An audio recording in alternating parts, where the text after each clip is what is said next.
Now, let us look at the scope and reach of global business. So, let me tell you, friends, the capacity of global business is so large, the international market is so large that the areas which are require professional treatment, those areas are very much diverse and large. So there is number of areas which becomes part of global business management, and that those include things like international brand management, international operations, international human resource management, digital channels management on global scale, scaling up of the digital business in overseas markets. So if your business is localized, you are selling your goods digitally in the local market in your own country, nothing stops you entering into international market because the digital channels are borderless. So this digital media is borderless media and less regulated, more decentralized, more democratic in nature. So the scaling up of the digital business in overseas market is much more easier. Then things like international financial management is a area which requires a lot of professional intervention. It requires a lot of professional knowledge in terms of benefiting from the cheaper funds which you can raise in the international market, or you can you can manage your taxes in such a way that the overall tax outgo of the companies which are operating in different markets is low.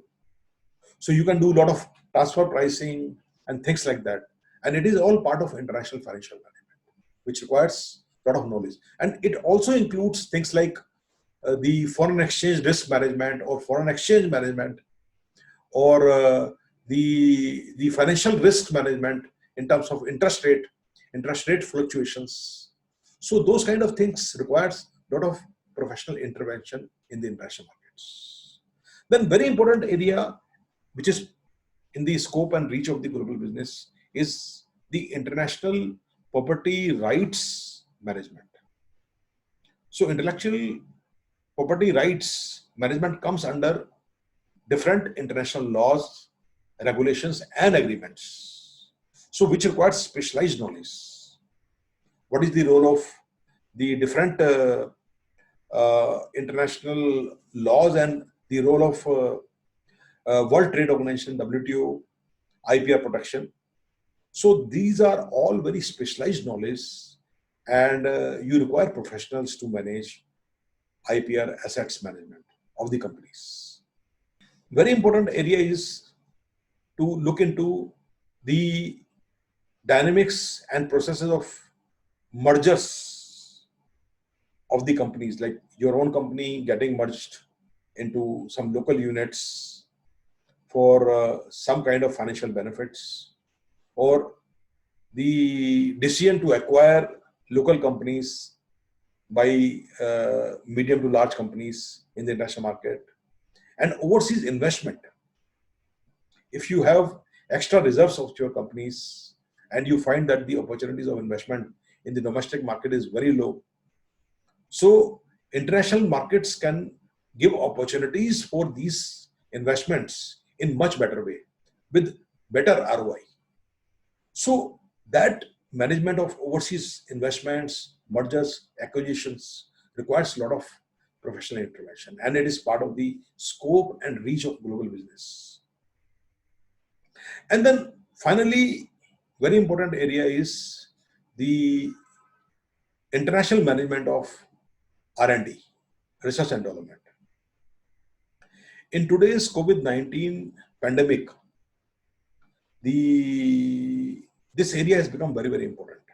For many pharmaceutical companies or the companies which manufactures vaccine, for example, in India, we have a lot of companies which are very large manufacturer of pharmaceutical products and vaccines.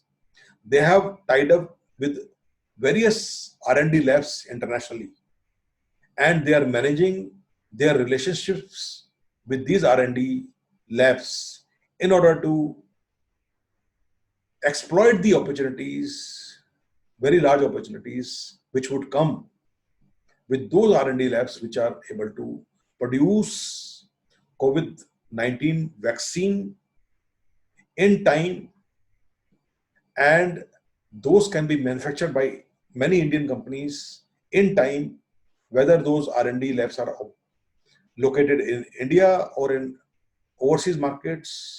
If they are able to tie up with the right people, with the right candidates of success in their R&D for vaccine for the COVID-19, these companies will benefit a lot. Companies have their own R&D units in different countries also.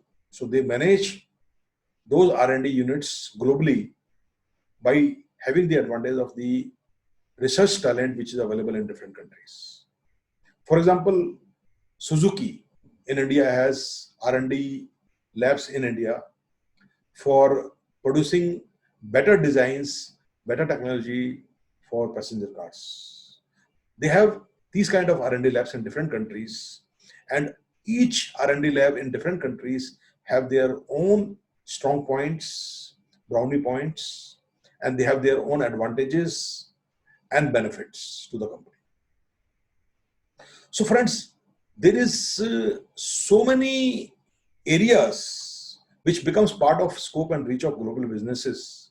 So we cannot cover all those areas, but we have been able to cover some of the important areas which form part of the scope and reach of global business. Thank you.